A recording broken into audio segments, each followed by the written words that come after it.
Okay, let's continue on a working cell, picking up where we left off. And this should be the, there's only a little bit more to go in chapter 5. This should be the last video lecture for chapter 5. Okay, active transport requires that a cell expend energy to move molecule across a membrane.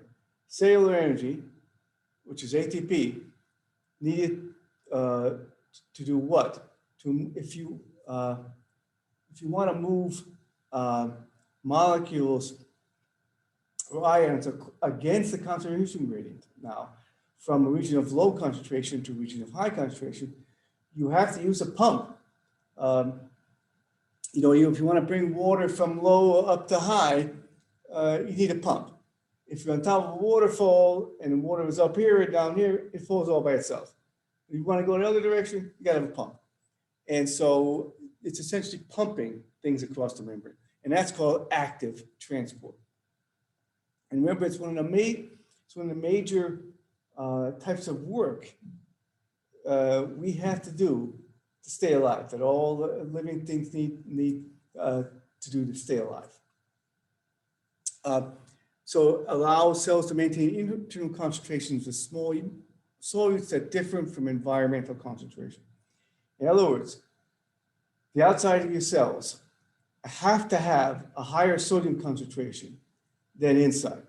They have to. They also have to have a higher concentration of potassium ions inside the cell than outside, because this is how the nervous system works. This is how the muscle system works also, by signals, action potentials caused by opening up sodium ion channels and allowing sodium to rush into a cell, change the membrane potential of a cell. And then potassium channels are opened up. Potassium rushes out of the cell by facilitated diffusion. And this is the cell signal that goes along nerves.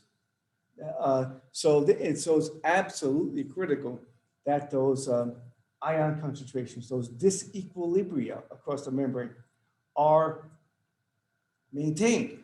And we have and unfortunately, our nerve cells are really leaky. They leak sodium and they leak potassium. So sodium leaks in, potassium leaks out. And if you don't counteract that, eventually you'll get an isotonic situation and your nervous system and muscles will stop working. That's it. So you have to use active transport to counteract that leaking. Okay, so lower sodium concentrate outside, higher sodium concentrate inside, using ATP to move those that cellular cross. And the most best example is the sodium potassium pump, sometimes called the sodium potassium ATPase. It takes 3 sodiums on the inside of your cell. Using ATP, pumps 3 sodiums out of the membrane, then grabs 2 potassium ions on the outside and pumps them in. And that goes, that's happening all the time, 24/7, every second of your life. And you use a lot of ATP to do that, to constantly pump to counteract the leakage. Okay, now, what if you want to move big things, big molecules across the membrane? Either bring them in or push them out. We can't have just a hole in the membrane for that. And you can't, and also you just can't have this little membrane that carrier protein. You gotta bring in big drops. You gotta invaginate the membrane and bring in this, or have vesicles on the inside push these things up to release these big molecules. Mostly we're talking about like proteins.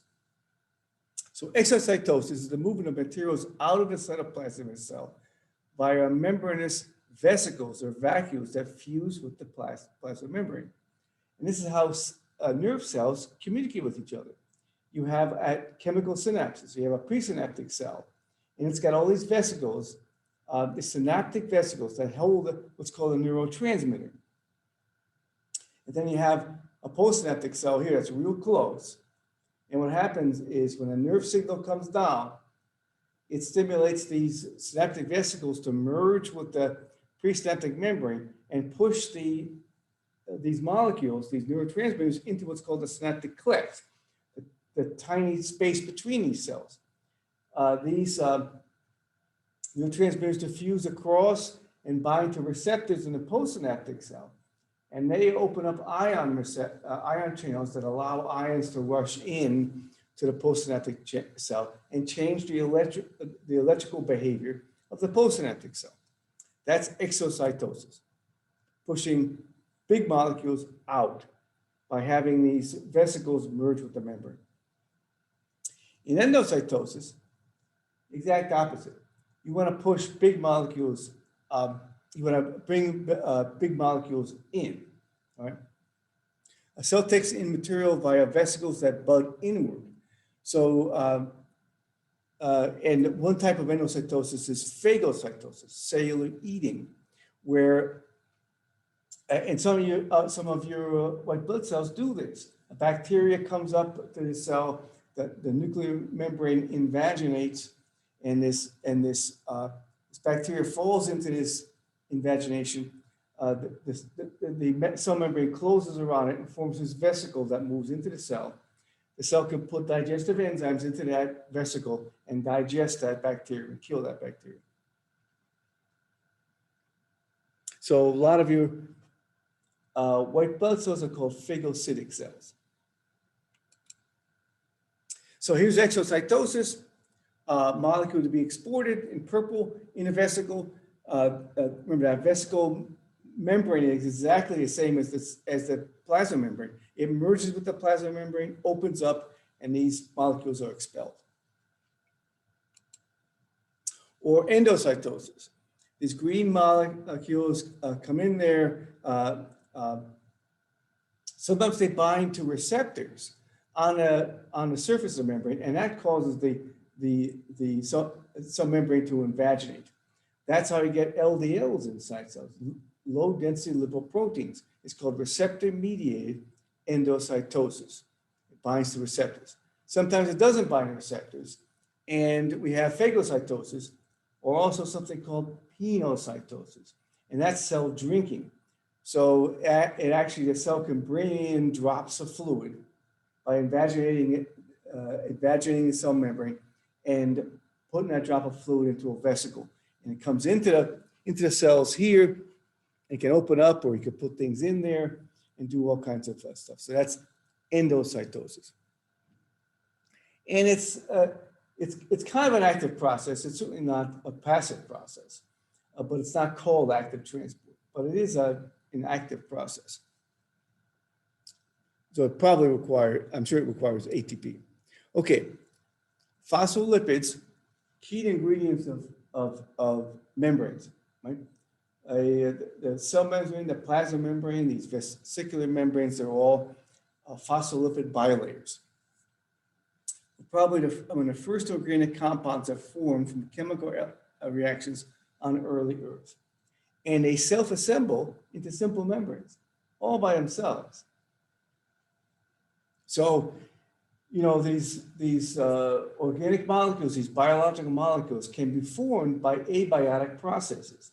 That is, not living things that can come together and because they found some of these organic molecules on meteorites that have hit the Earth. So they formed out actually in outer space even.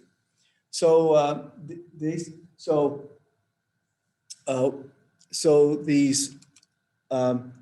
spontaneous formation of membranes, probably a key step in the origin of life.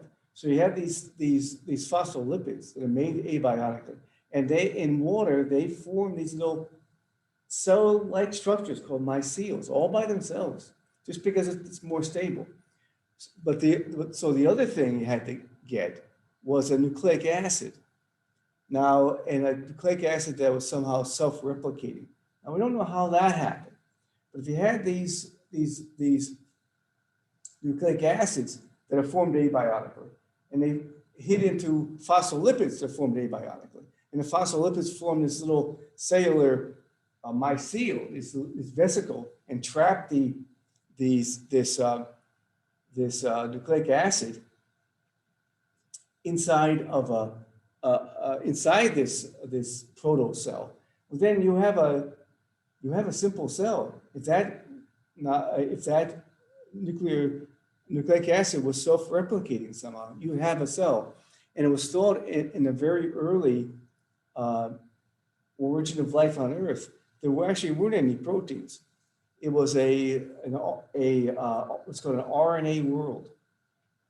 That remember, cells need enzymes, but enzymes used to be RNA molecules, and there's one enzyme that's still an RNA molecule, and we'll talk about it when we get to RNA processing and protein synthesis.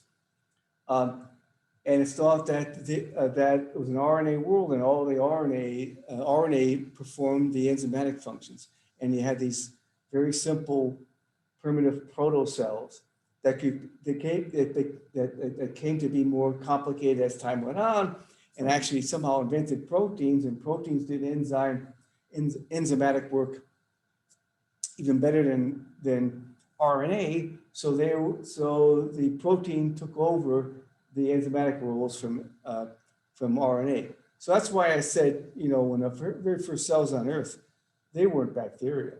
Bacteria are way too complicated to have arisen spontaneous like that. It had to be something really much simple, just a self-replicating nucleic acid trapped by phospholipids, the first protocell. And so they were probably very different, very primitive, very simple compared to the cells that we have nowadays, even compared to bacteria.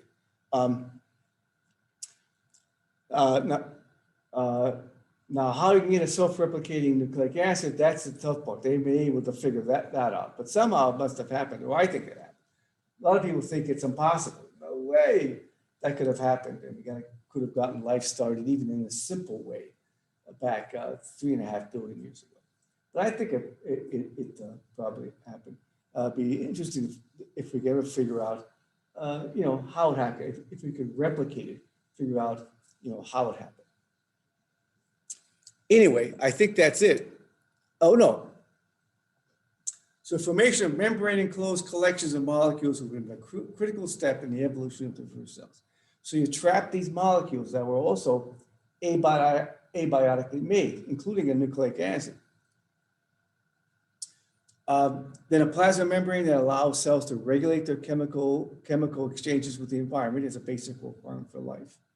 And indeed, all cells are enclosed by a plasma membrane that is similar in structure and function, illustrating the evolutionary unity of life. Like I said, this class is the unity and diversity of living things. And part of the unity of living things is cell membranes. As I mentioned, every cell on Earth has got certain things. A cell membrane is one of them. DNA is another one. A ribosome is another one. And a cytoplasm, cytosol is another one. So I think that's it. Okay, so that's the last video for chapter 5. We're all done. So this is going to be 106 working cell 3. So we are done with this chapter, and we'll see you when we start doing chapter 6.